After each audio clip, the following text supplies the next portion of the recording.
Suppose x1, x2, up to xn are i.i.d.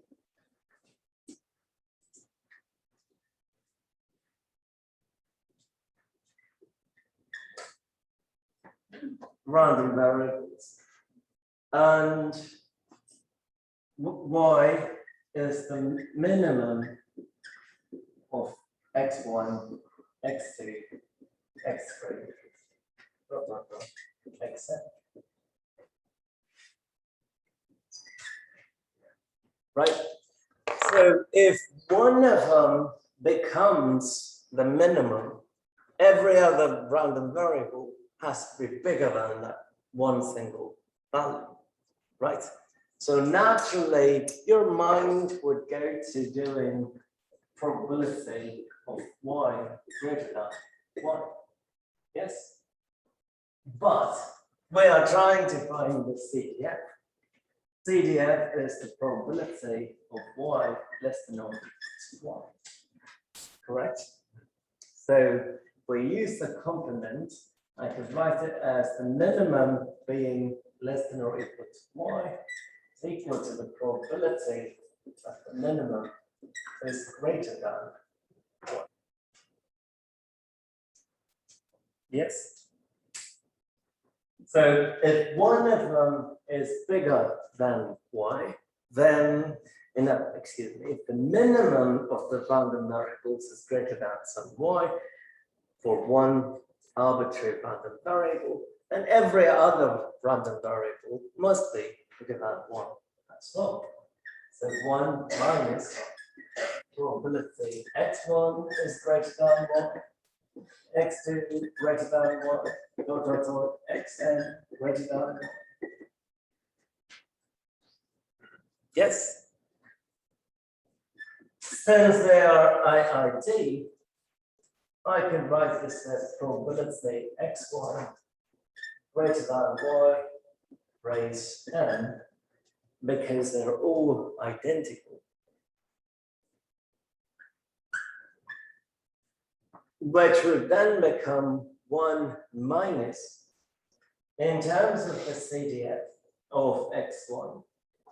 CDF of x1 is probability of x1 less than or equal to x. But here I have greater than, so 1 minus f x1 of y raised n. So fy of y would equal that. So we have the CDF. Now we can find the PDF by differentiating. So fy prime of y, that would become 0, 1. So negative derivative of the second term is n times 1 minus f x1 of y raised n minus 1. Am I done yet? No. What is the next step? Derivative of the inside, negative f x1 of y. Because I'm taking the derivative with respect to y. So n 1 minus f x1 of y raised n minus 1.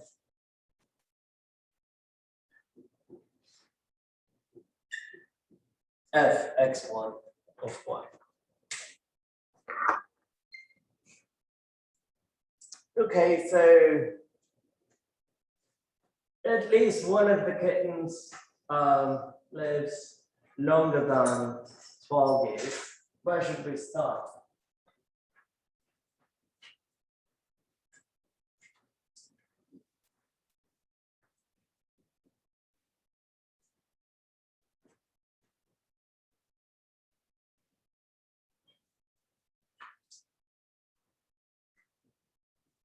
In terms of the minimum, what would this mean?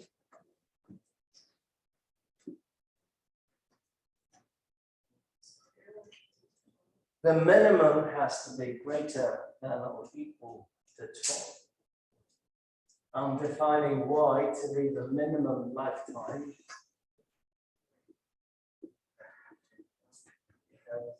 Doesn't have to. Why is the minimum? So this will be a math problem. So Macy, you were right. You too. Sarah. Yeah, Sarah, right? No. What? Sydney. Sydney. So 1 minus the probability. None of the kittens live longer than 12 years. So what looked like a minimum problem is actually not a min problem, it's actually a math problem. So none of them live longer than 12 years, then all of them cross the rainbow bridge in at most 12 years. So I could say the max of x1, x2, up to 16 is less than or equal to 12. From the previous part, what is that? That was x1, 12 raised 16. That is the distribution of the maximum, which would be 1 minus, in our case, 1 minus e raised negative 0.16 times 12 raised 0.06. Yeah. 0.06. 6 times 12 raised 16. What do we get? 0.9999.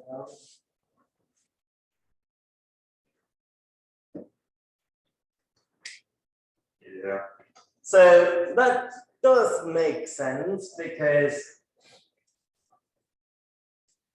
if the average lifetime, which should be 1 over 0.06, which is 100 over 6, about 16 years.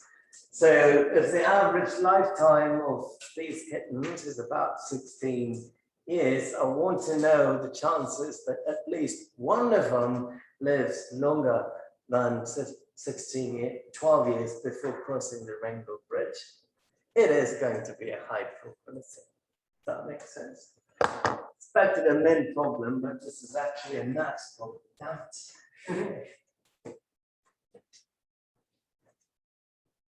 Scenario, simply to say, well, what is the probability that the minimum lifetime of the kittens is 10 years, right? In that would imply that we will have to use the distribution of the minimum. What would that scenario be in words? If I said the minimum of the lifetime of the kittens is 12 years. That no cats die before age 12? No, that. Okay. That all cats live past age 12? All cats live past age 12. So we can say that the minimum has to be bigger than or equal to 12, correct? If the minimum is bigger than 12, then every single cat has lived for an age bigger than 12. So we can find the probability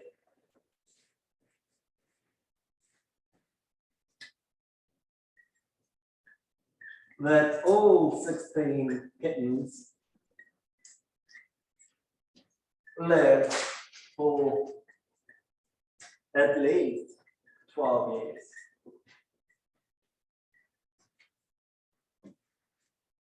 Right? So the minimum of their lifetimes has to be greater than or equal to 12.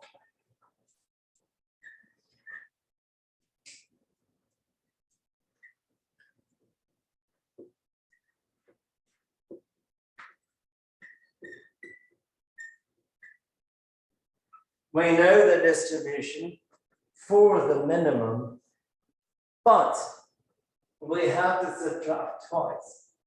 We have to do, if I say y equals the minimum of x1, x2, dot, dot, dot, up to x16.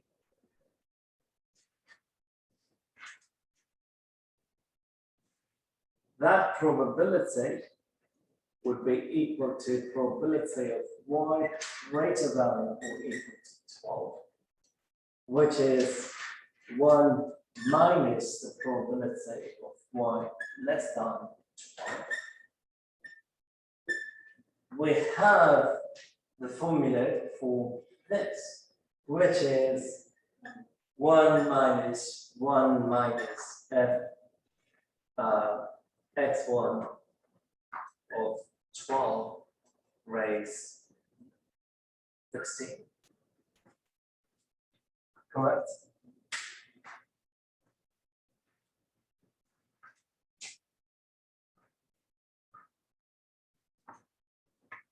The 16 has to be exact on that. 16.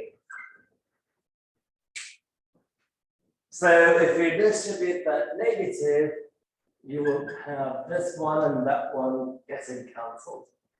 Those two will get cancelled, excuse me, will become positive. So 1 minus fx1 of 12 raised 16.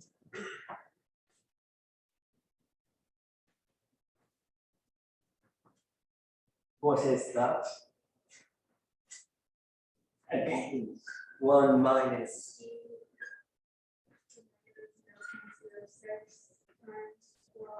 That's 1 minus e negative 0.06 times 12 raised 16. Again, those two ones will get cancelled. The negative will turn positive.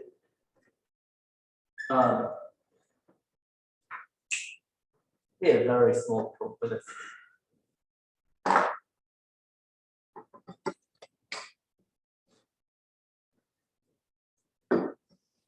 What is it?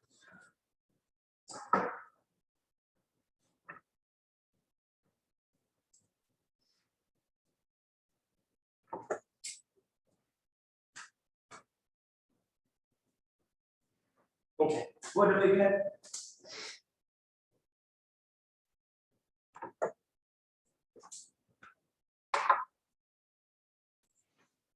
Approximately, that is for 1 in 100,000 chance that all 16 kittens would live for at least 12 years. And isn't that really low? That is a bit low. The expectation is 16 years. Yeah, but we're expecting, There's some sort of distribution there, right? right. Go ahead, go ahead.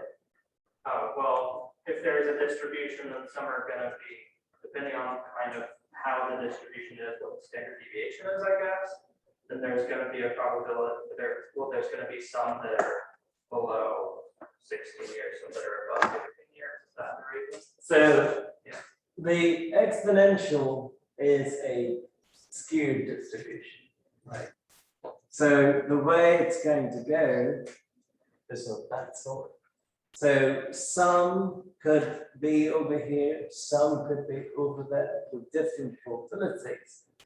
And the chances that it would exceed 16 or even 12 would probably be small because exponential, the mean in this case is approximately 16. The standard deviation is 1 over lambda squared. Yes. Which is 277. take the square, which is that? Still 16.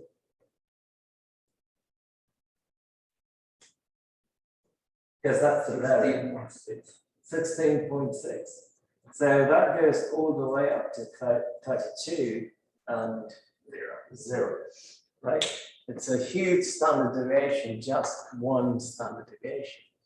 So we are expecting all of them to exceed 12.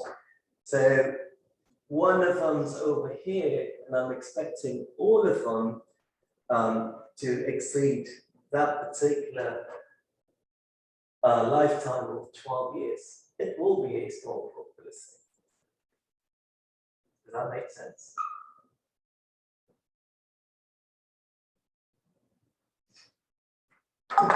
Yes. I expected it to be small, but I didn't expect it to be this small. So all kittens live for at least 12 years.